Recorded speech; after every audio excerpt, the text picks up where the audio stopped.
Good afternoon, class. I'm your new teacher, Miss Eliza Northrup. I'd like to begin today with a lesson in history. The land that was to become Medina was owned by a Mr. Boardman from Connecticut. It was later sold off in lots by Rufus Ferris, the land agent. My family also came to own land at the end of 1816. Well, my brother Duthan arrived ahead of us and built a cabin on Lot 30 in the township. And then my father and mother, with the 5 other children, myself included, arrived in January of 1817. Well, we had to stay with Mr. Ferris until our cabin could be made ready. The men had to dig through 8 inches of snow just to reach the mud. It was used in the mortar for daubing the cracks. And on February 6th, we moved into our new home, which was without floor, door, or chimney. And it was very cold, but we had an abundance of wood to keep us warm.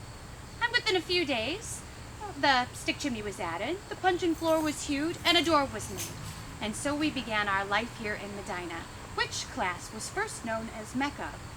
In the spring of 1817, a log meeting house was erected, and about a month later, that same building was used as the first schoolhouse, and I became the teacher to 23 students. Now, let me just say that the early school teachers were often not trained or certified. Well, really, the only requirements that we had is that we were able to read and cipher. I had no textbooks, and my Bible was the only reader. Well, sometimes a woman would give a math or an English book that was brought with her from the East, but that was usually very rare. The one-room schoolhouse had 2 sessions, winter and summer.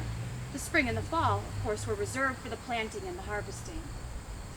Well, the room had an area of about 16 feet by 18 feet with puncheon floors and a few tiny windows lined with greased paper.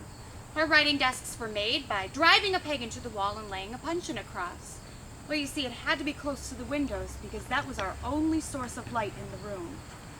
And salary. That was also a bit scarce. I only made about $1 a week. However, some of the men made $2 to $3 a week.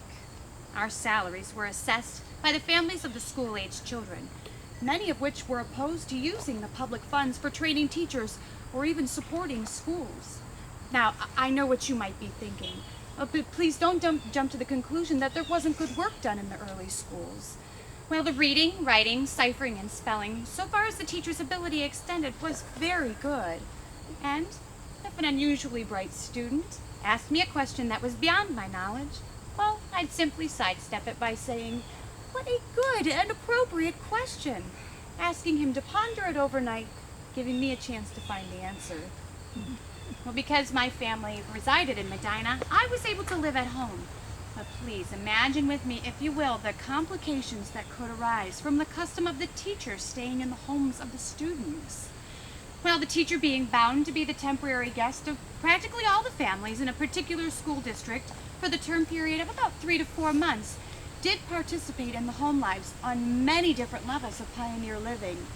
In fact, some of those little pesticators were around during all school and boarding hours. Sometimes the teachers even had to share a bed with the children. I remember a story about a male teacher who had to snuggle down under a thick covering of hay in the barn because his boarder family was overly blessed with a surplus of offspring. I only taught for about a year. The following year, on March 23rd, 1818, I was married to Mr. Giles Barnes. We were the first married couple in the township.